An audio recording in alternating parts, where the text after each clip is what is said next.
today we're going to be talking about acquisition mastery, and we're talking about predominantly some of the strategies that we can adopt towards customer growth. What do you think is the foundation of your customer acquisition? Understanding about the audience. The audience, yes, Ritesh. Actually, the answer is right in the question, right? It's customer acquisition. So you do need to know about your customer, which is your audience itself. So we're going to start with that, okay? But here I would like you to make a slight shift in your thinking.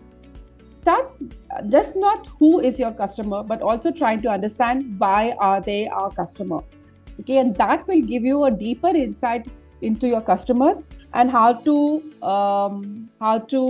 influence them to buy from you, to consider you, to evaluate your product and services. Okay, so let's get started. I'm going to use an example here. One is a B2C and one is a B2B example. Okay, so let's start with a simple example of Starbucks coffee. Okay, so who is a Starbucks customer? Okay, we'll say everybody who drinks coffee. Coffee drinkers are our customers for Starbucks, but is every coffee drinker Starbucks customer? Especially in a country like India, where we have a chai wala or a coffee wala at every nook, every corner, every place we've got, right? So is every customer every coffee drinker a Starbucks customer? Maybe not. So we say, okay, you know what? Maybe premium coffee drinkers, people who are ready to pay a little bit of premium for their coffee experience, right? But again, we're talking again, is this the right customer segment for Starbucks? Here's another deeper insight into the customer, where we say busy professionals seeking daily custom coffee drinks. Now, why busy? Because these people do not have the time to brew their own coffee. And that's why they'll want to go outside and buy their coffee. Second, professional, because it is premium. So possibly people who are earning may feel a little less hesitation to spend an extra buck on the coffee. And then seeking daily. Why daily? Because if Starbucks wants to attract a customer and spend money in attracting a customer, they would rather spend money in attracting a customer who will keep coming back and buying it from them every day or as frequently as possible, rather than somebody like me who would probably go there once in 2-3 months, right? So because the CAC may be the same, why waste that money on somebody who's just going to come once infrequently or very less often? So we need somebody who will drink daily coffee. And why custom? Because Starbucks is known, one of their USPs, one of their value is that they have multiple options to customize the coffee drink, right?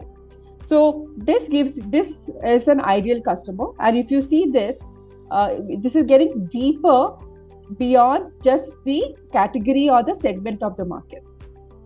So let's look at the B2B example. Let's say this company is a HR software company. So they're saying that HR managers, but not every HR manager of a company which is at least 250 employees, maybe because anything below that may not be financially feasible, like the per seat cost may be high, or it could just be that an HR manager of a company which is less than 250 may not consider a software, and they're quite happy managing it with Excel sheet and Google Sheets, right?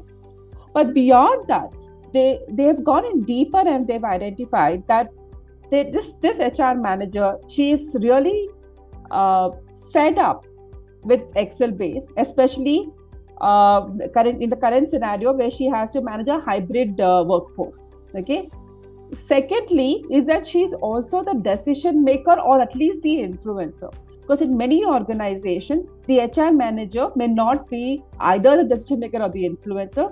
They are just they don't have that kind of authority or power. So for them, an ideal customer, if they're reaching out to the HR, it has to be somebody who is a decision maker and an influencer. So if you see, the first two columns are focusing on who, okay, but the last column is focusing on the why. Okay, and that is what makes your customer knowledge much more stronger. If you're interested to dive in deeper, there's a very good case study about McD's doing this customer persona about their milkshakes. Okay, that's a very good, if you can just do a Google, you'll see this great example about understanding why customers do what they do, right? Like you were saying, what we may be passionate about a product, but why they are buying from us could be a different reason altogether. So if you're interested, you should check out that case study. It's a great case study. Other thing that you can also notice is it is also talking about their pain area or their want or their need. So you're shifting your perspective to the customer's perspective, right? So if you're considering customer personas, customer profiling, wanting to get a deeper understanding of your customer, there are different perspectives that you need to consider. I've seen that all of us seem to get these two right? We know where they're staying, age, education, where they're working, what is their occupation, etc. I've seen a lot of us get this right, but it's the next one and the next one, that is the psychographics and the behavioral, which is where I feel a lot of us fall short of, right? What is their values? What is important to them? What is their interest? How do they want to use your product? What's the intent to consider your product, your services at one level, and what's the intent to consider you? Because there are other companies also who are providing your products and similar products and services like you. But so if you are able to understand their intent and what will make them buy from you, is then you have, for you to get that, you need to get into the psychographics and the behavioral pieces of it. And if you're a technology company, then also understand, you need to also understand their technographic, right? Like organizations or individuals who are early adopters versus somebody who's tried and tested. So I have worked a lot with HR, and I know they fall in the second category, the tried and tested. They're predominantly more cautious by nature. So they are the kinds who will always want to know who else has done it, which organization has done it. So that means if I have to approach the HR of an organization, I have to go with case studies because that will work the best, right? At the same time, and I have worked in the retail segment, and I have reached out to marketing heads. I have seen that they like to do something different every time, kuch naya, something different. So they are more early adopters. So I can go in with a pitch which is focused on being innovative, one of its kind, first of its kind, and that would resonate with them. And that is where the psychographics and the behavior comes in, rather than just the geography and the demographics of them. Okay. So that's one thing about how do you get to know your customer, go in deeper into their behavior. The second one is look beyond the traditional customer. Now, what do I mean by that? There are different types of customers, actually. First one in this example is an initiator. This is the person who comes up with the idea that, hey, we need this product or services. They are the one who instigate and they get the ball rolling within their organization, the idea rolling within the organization. So the second one is the users, which we are very familiar with, but these are the users who are going to use your product. It may not necessarily be that they're also the one who is buying it. Especially in B2B, your users will be different from your buyers. Okay. Then we've got influencers. These are people who can influence the buying decision. So, and the interesting thing is, the influencer may not even be a part of the organization. For example, as a business mentor, I am an influencer to the companies which I'm mentoring. So when they need to buy a CRM or something, I advise them, even though I'm not a part of their organization. So I'm an influencer for them. Then we've got, the buyers themselves, which you've already heard. Okay, these are the ones who have the authority. Then we've got the deciders. The deciders are the one who will actually make the buying decision. Okay, they have the power. Ultimately, they have the power and the authority. So the difference for you in this would be, in the B2B segment, The procurement manager may be the buyer, but the CEO may be the decider. Or the procurement manager is the buyer, the finance head is the decider. So it could be in those different ones. And then the last one is the gatekeeper.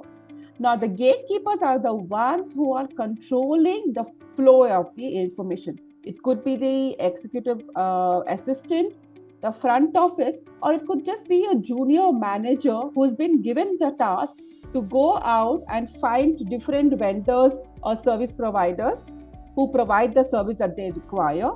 And ultimately, the information is given either to the buyer or the decider to make the final decision. Okay. Now, why am I sharing this? Is when we talk about understanding our customer, we always think about the buyer, or maximum we think about the user. But if you see, there are other people that we can also think about to improve our acquisition, to improve our conversions. Okay, and we're going to talk about some examples on this later on. Okay. So the first thing is, now that we've understood your customer deeper beyond the demographics, then what do? Then we look at the second piece of it, is what is the value that we are delivering. Okay. And this value is beyond our product and our services. And if you want to get this right, the simplest format, the simplest tool that you can use is what is called the value proposition canvas. How many of you are familiar with the value proposition canvas? Anybody already using this? Not me. Nobody? Okay. So we start with understanding the customer. This is the ideal customer profile or the customer persona. We understand what is it that they want to gain, or what is it that they want to avoid, which pain, what challenge they want to avoid, and what outcomes are they looking for. So this is if you see, it's nothing but the why. It's not the who, but it's the why. Okay. Once you've understood this, then you define your value proposition and say, what can I do to create gain for them? Whatever gain that they want, how can I create that? Whatever pain that they have, how can I relieve that? And out of this, create a unique offering that is going to serve their purpose. In the very simplest of the format, this is the way for you to define. Now, those of you who already have your value proposition defined, you can use this template to do a check to figure out, is there a gain that you're creating, or is there a pain that you're relieving, or is there an outcome that you're delivering through an offering which is unique to you?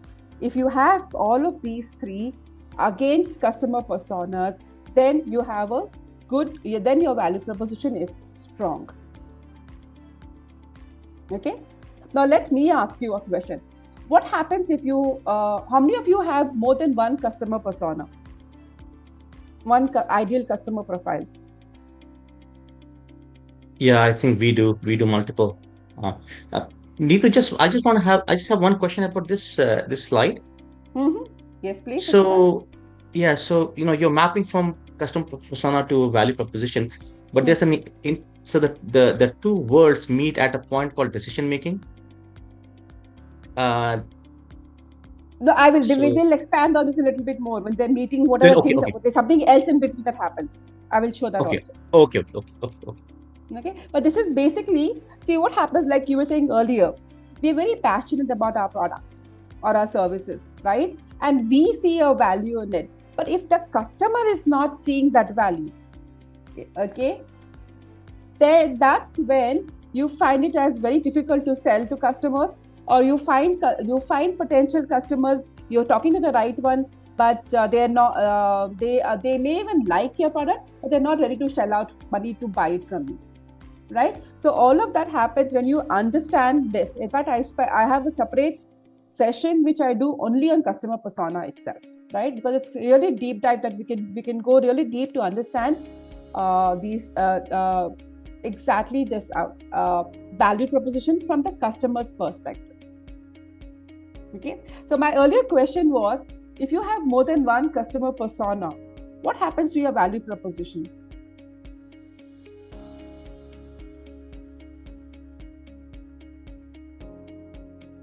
So the value proposition will,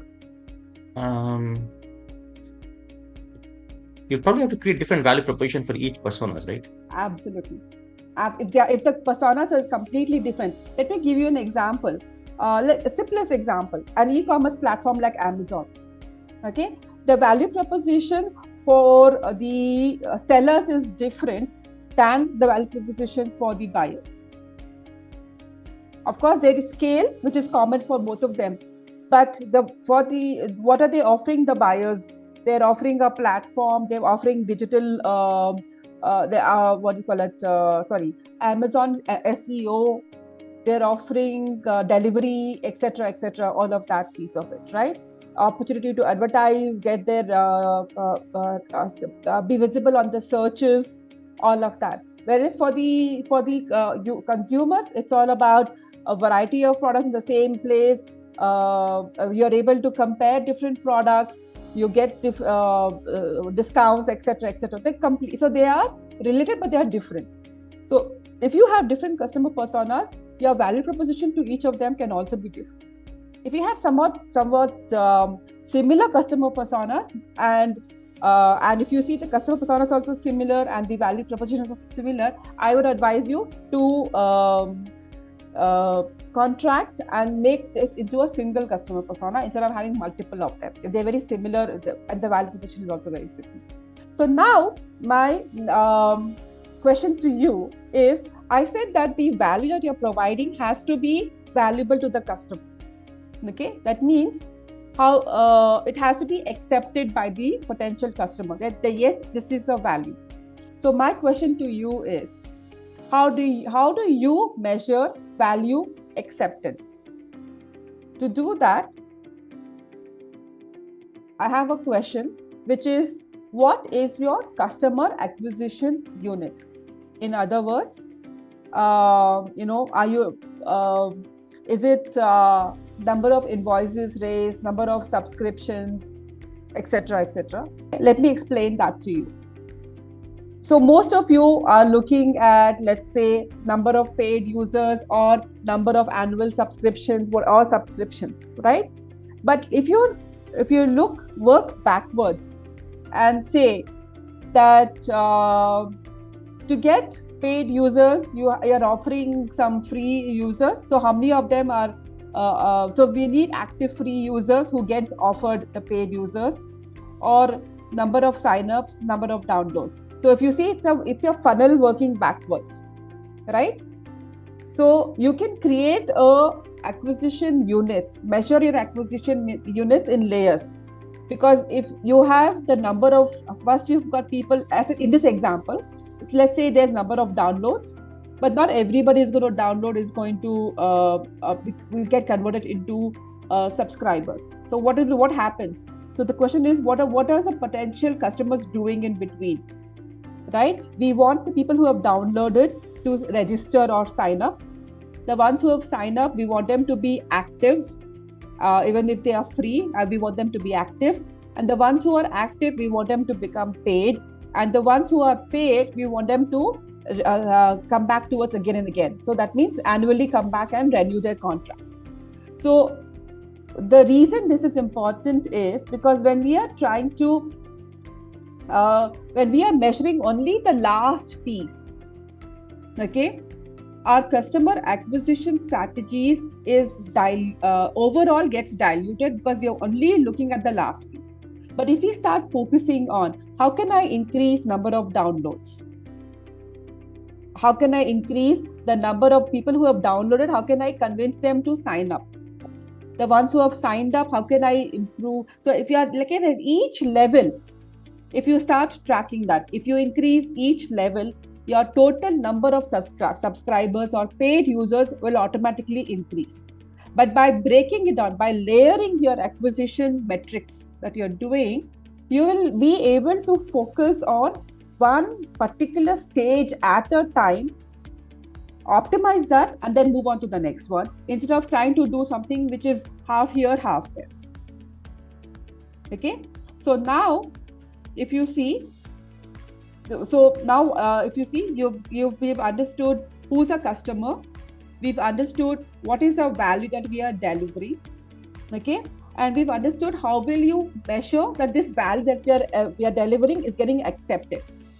Okay, so in between these two, how will you now connect the dots is by answering the question, how will you deliver this value, and that is through different channels. And I'm talking about sales channels, acquisition channels. It can be owned channels, earned channels, or paid channels. Okay, any question on this before we move on?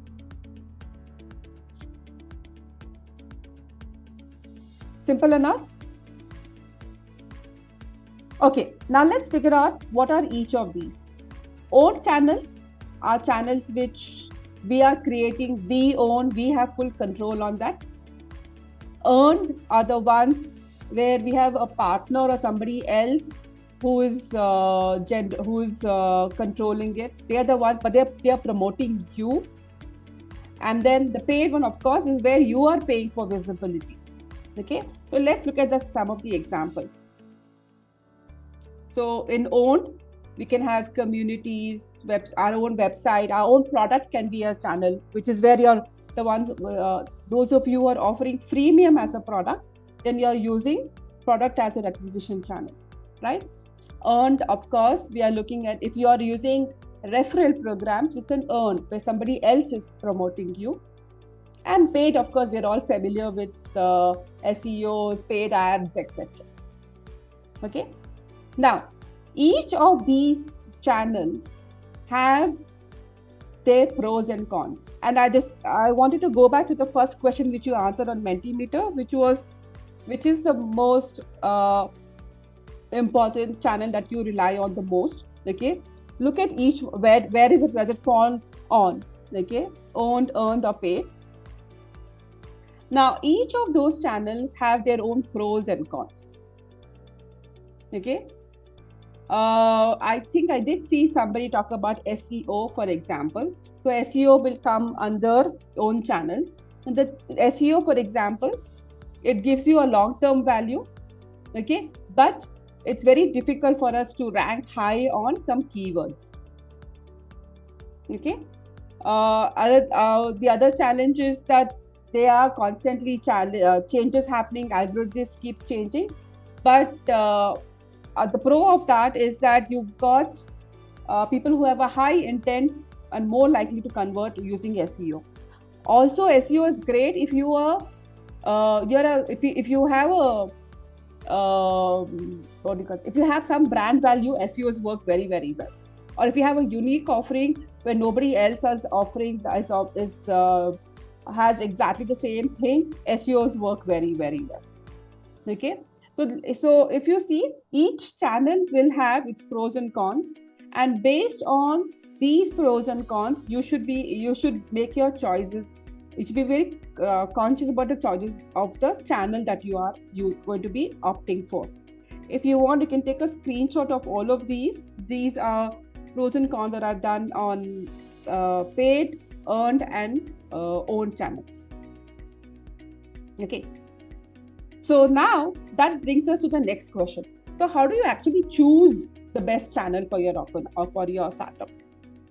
So I'm going to give you 3 strategies. You can use either of them or any of them rather. Okay. So let's start with the first one, which is the resource-based strategies. Okay. Here the focus is on your resource. So in case you have a limited budget, but you still have lots of time, then you should consider building communities, content marketing, email marketing, social media, or user-generated content. Okay, that could be your primary channel. And once you have become very strong in this priority channel, then you look at a secondary channel where you can use products, reviews, or SEM, etc. Okay. However, if you have a bigger budget and limited time, then industry events, SEM is a good option. whereas include or also content syndications, where somebody else is writing about you, right? Influencer marketing, etc., is what you can use. Is anybody here trying to build communities as a channel? Yeah, we are doing that into the travel Is that space. your primary channel or a secondary channel right now? So it's a secondary channel actually. Influencer marketing remains right now. Okay, okay. Because yes, communities still take a long time. So yes, Simran, if you are using this, communities is a great channel. A lot of today, a lot of organizations are moving there, but it does take a longer time to. One is it takes a longer time to build. Two, it takes a longer time for it to start generating leads for you or converting leads for you. So that would mean that we do if communities is in your agenda, then you may be starting now because it takes time to build it, but don't keep it as a primary channel, keep it as a secondary channel, and over a period of time, once it grows in quantity and quality, then it can become your priority channel as such. Okay, so this is now based upon your resources. The second we have is using the customer's buying funnel, understanding how the customer is buying. And this is exactly what I said earlier when we showed the layering the acquisition also, based on what is the customer actually doing at each level. Now, for example, you say we have multiple options. So when a customer has, let's say you're an enterprise software and you've decided that to help your customers identify their problem or need, you have some kind of a download. You offer some kind of a download. Okay, there are multiple options. You can ads, etc. But you decided to go for downloads. Then the second one is when the customer is searching, etc. He said, okay, you know what? I'm going to make sure that they go to my website, right? The third one is for the evaluation. On your website, you put up testimonials because you know the customer is going to be evaluating. The next one is that, okay, to make sure the customer purchases, you make a one-time offer. That means they are already interested in your product. If it's just a price thing, I can make a one-time offer. And then the last one is I start offering subscription programs so that they can come back and repurchase from me. Okay, so you have multiple options, but you choose based on the customer's buying behavior. You choose which channels are you going to be using. That you're using your website, you're using testimonials. The testimonials can be on third party or your website. Okay, you're using a pricing strategy or a product strategy for purchase piece of it, and you're using a subscription model. Okay, this is based on the customer's behavior and the fact that you've already understood who the customer is, how they behave. So you have an understanding of how they purchase. You will be able to identify the right channels based on this. The last one is predominantly on the. I think most of us use digital marketing as a platform, as the priority platform. So even here, there's a very simple but very strong maturity matrix which I'd recommend. Okay, that you always, for example, start with your owned platform, owned channels, which is your websites. And on your website, you just have an on-page SEO. You optimize this for mobile. Then you move on to blogs on your website and third parties. Start creating blogs, boosting that content over there. Maybe if you're a B2B, then you can probably also offer white papers, etc. Right? Then after that, you go to the social media pages, because customers typically, when they see a social media page and they have an intent to buy from you, they'll also want to see your website and which other platforms you're on. So this helps you take care of that. Keep measuring that. Then you look at specific landing pages for a particular product or a particular customer persona or a particular channel. that you want to use. You can create different landing pages for that, and then go to paid campaigns, because predominantly paid campaigns, you route them to a landing page. So you need to have your landing pages first instead of routing them directly to your website. Okay. And then, of course, you're looking at how do you nurture those leads by using automation, etc. And all of this is where you keep ensure that at each of these levels you continue measuring to figure out how you can keep improving on each of those channels. Okay, so these are the 3 different methods that you can use to identify the best channel that you require at this particular stage of your business journey. Now, I spoke about measurements. Okay, now obviously we've already seen I see a lot of organizations already doing this. They have different channels, and you're figuring out where are we getting the maximum leads, maximum inquiries, maximum visitors. Okay, but today, since we have spoken about layered acquisition, I would suggest that you also measure the acquisition or the conversion rates at each stage also. So what is if you're, for example, Google Ads may be great at the top of the funnel, which is the number of downloads. If number of downloads is your top of the funnel acquisition metric, then maybe Google Ads will be good over there. Okay, but when it comes to converting paid users into annual subscription, maybe email will be much better. So then you'll end up using different channels at different part of the sales funnel. So if you and this is where, because you have layered your acquisition, you will be able to improve. You will also be able to measure individually to understand which part of your funnel is the strongest and which part is the weakest.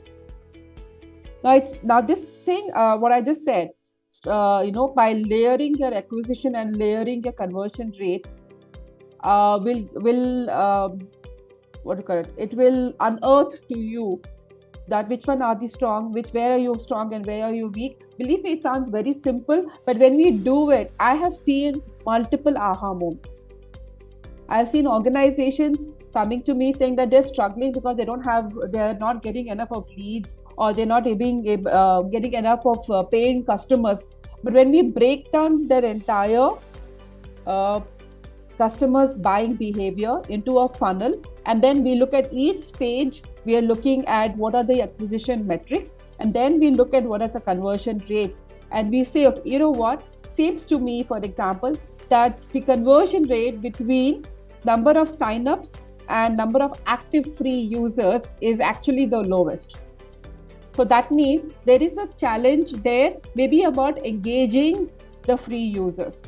It is not a challenge of acquiring more number of free users, but it is a challenge of engaging the free users. So then you are now identifying the correct problem and you're trying to solve that, rather than trying to just add more and more users by running more advertisements. And maybe more advertisements is not the way to engage existing free users to become more active. There is a different strategy that you need to do over there. So that is why this makes this breaking down will also tell you if you're right now, if you already have some of your channel strategies, acquisition strategies are already in place, figure out where are these acquisition strategies in the funnel, and figure out what is the conversion rates for you to see how strongly or how weak is that acquisition channel that you have. Okay, any question till now about this? So we spoke about different customer personas. We spoke about the value proposition for each one of them. We spoke about the different channels that you can, how do you measure the value, and then we spoke about what are the different channels that you're going to be using to reach out to them. So now, till now we've been speaking about acquisition. So now let's look at how do we grow beyond acquisition. So till now acquisition is always top of the funnel, and conversion rates. But let's look at our existing customers and see what we can do with them. How do we grow with them? Okay. So here I have a very simple 2x2 matrix, okay? And I've taken two parameters in this example. One is money and frequency. That means the value, let's say the value that of the ticket or the price or the profits that we are earning or the revenue that we are earning, any of those are the monetary, and how frequently are those purchases that is happening. Okay. So on this top right corner, we've got a customer who buys often from us, and they buy the maximum from us often. So they're spending lots of money and they keep coming back again and again to spend that money with us. The next one we have is somebody who buys only once but spends a good amount of money there. And then at the bottom, we've got somebody who buys often but small amounts. And the last one is somebody who buys only once and only a small amount. So if you see, if we divide this in our existing customers into these 4 different categories and name this as category A, B, C, D, A being the, let's say, the most important, B being second most important, and D maybe being the least important to us. Okay. So what happens is, how do we grow our customers? If we have, let's say, if we divide our existing customers like this, how do you think we can grow our customers here? Any suggestions, any thoughts?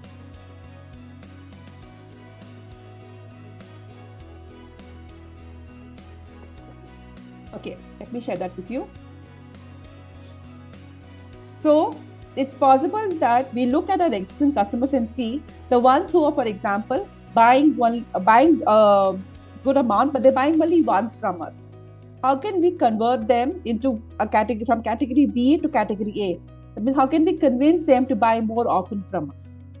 Or the ones who are buying small amounts only once, how can we again convince them to buy more often? The third option is the category C to A. That means the ones who are buying are buying often but small amounts. How can we make them buy bigger value? So either increase the value or increase the frequency. Right now, I've given us a very simple example. I use this with most of my existing with most of my clients who have existing customers. Now you can change the parameters. It doesn't have to be money and frequency only. There are various other things. It could be profitability. It could be reference. It could be effort. What effort it takes for you to service a particular customer if you are in the business of customization. Okay, it could also be the effort to acquire a customer, right? So any 2 parameters, and then look at using these 2 parameters, create this 2x2 matrix to figure out where each of those customers follow, and then based on that you can actually design your customer growth strategy. Now what's very interesting is, when I've done this exercise, I've seen some organization where a category B customer in this example is actually more profitable for them than a category A customer. Okay, this is typically organizations where where their services are very effort intensive. So they want a customer to one block of effort to be able to earn a big amount of money for them. So category B is more profitable than a category A. So rather than just looking at money, that's why they look at profitability versus effort. So again, these 2 parameters could be different for you. Okay. Now let's look at how do we measure our customer acquisition. Now I'm sure some of you are already familiar with this. The first one is the customer acquisition cost.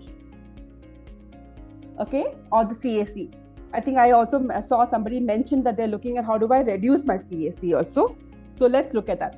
Now, customer acquisition and the very simplest format just means that what is the cost of convincing that a potential customer to buy from you, right? So all the cost that is associated with convincing the customer is a CAC.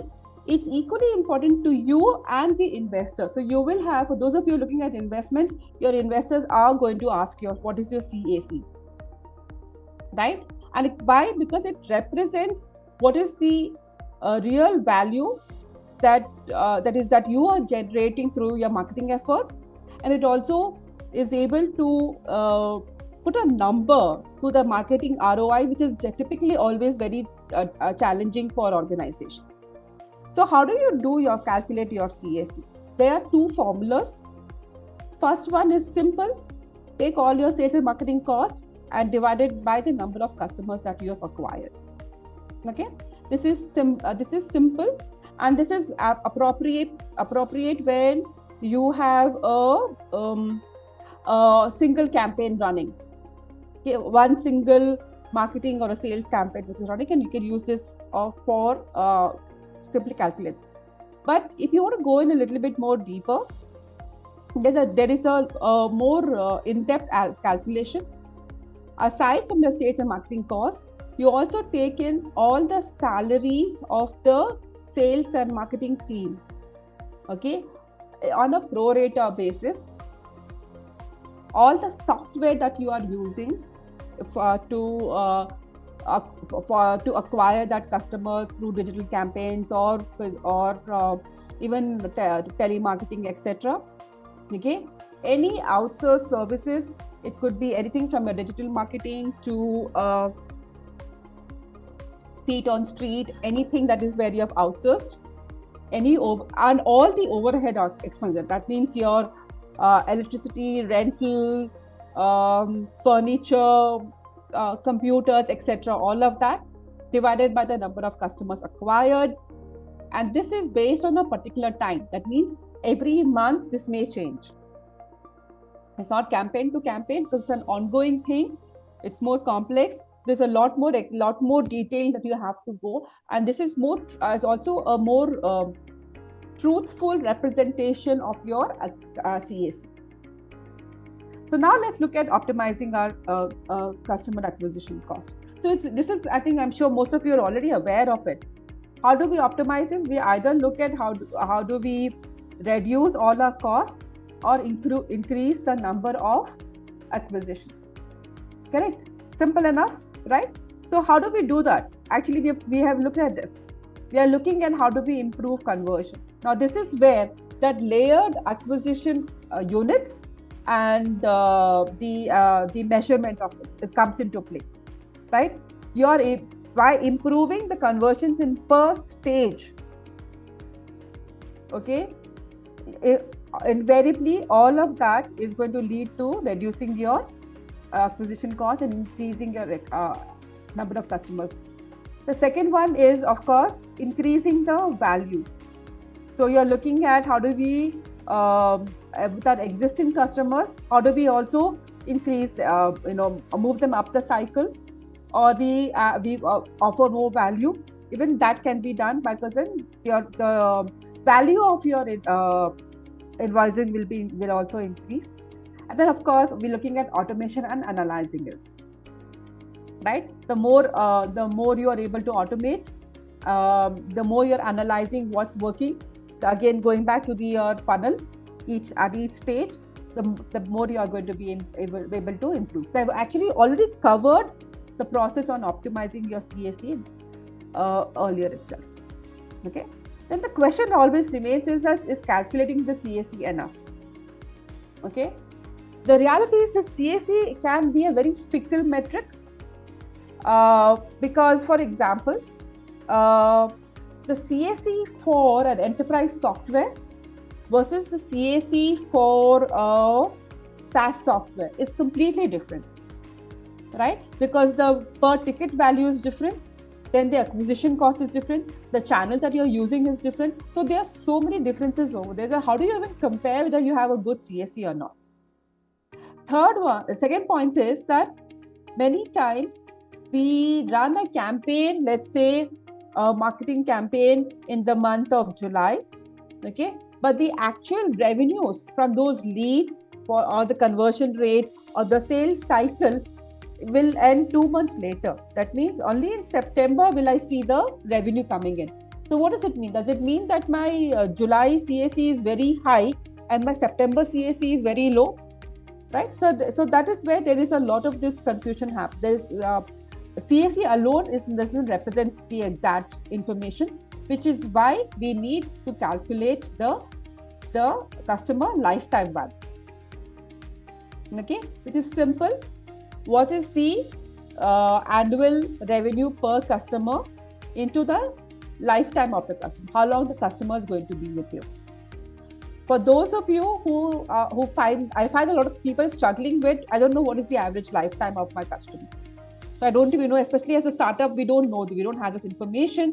So the alternative that you could do is say the average value of your sales into the number of transactions that you are expecting from them into the retention period. How long do you think you can retain that client? Is it a month? Is it a year, 2 year, or less than that? So that can also be an alternative that you can use to calculate your CL. Okay. And then again, it is not just about the CAC and the CLV now. Like I said, CAC by itself is not very, that doesn't give you the entire picture. So when you connect these two, there is what we call a magic ratio between CAC and your LTV, which indicates that the health of your sales and marketing and the customer acquisition efforts, which is the magic ratio is 3. So basically what it means is that if the ratio between your CAC and LTV is more than 3, it means that there is you're spending less and you're spending less but you're getting a larger value. Your LTV is larger. That means there is room for you to invest more on sales and marketing to get more number of leads invariably, which is also going to increase your overall revenues.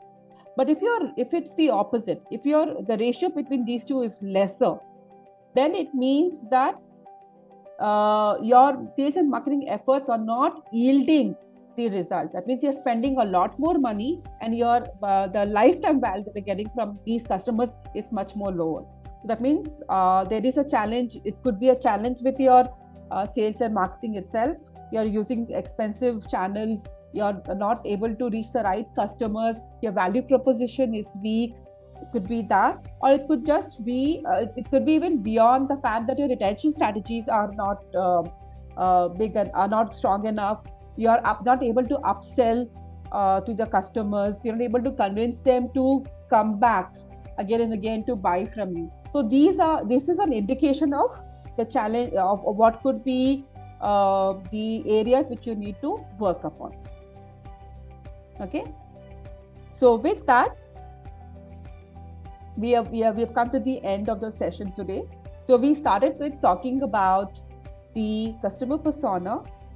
We spoke about what is diving and understanding why they are our customers. Why will they buy from me? Second one is to understand what is the value that they want from us, which is what should be our value proposition. The third one was how will you measure that value? That is through the various buying cycle, understand the buying behavior, and that each buying behavior create an acquisition metric unit, which is different from the last one. Then we use different channels to deliver that value and continuing measuring each of those channels, and it can be different channels across different stages. Okay, and then we spoke about also growth, customer growth with existing customers. In fact, while I said customer growth with existing customers, you can also use this at the early stage before you acquire them to think about which are the best type of customers even there, right? A category A customer is better for me than a category D customer. So is it possible for me to understand what is the category D persona also? You can even do it during your acquisition stage rather than only when you already have them inside your organization. And then we spoke about the two main metrics that people talk about when it comes to customer acquisition, which is your CAC and your LTV. Okay, so that's the summary of all that. So with that, we have come to the end of today's session. Please do reach out to me. Like I said, my name is Neetu Bansal. I'm a serial entrepreneur, an author and a speaker, an international business coach focusing on revenue growth. I'm also an alumnus of Harvard Business School, and I'm the customer advisory board of multiple organizations. You can reach out to me on my LinkedIn, or you can reach out to me on my website. Thank you, and wishing you all the best.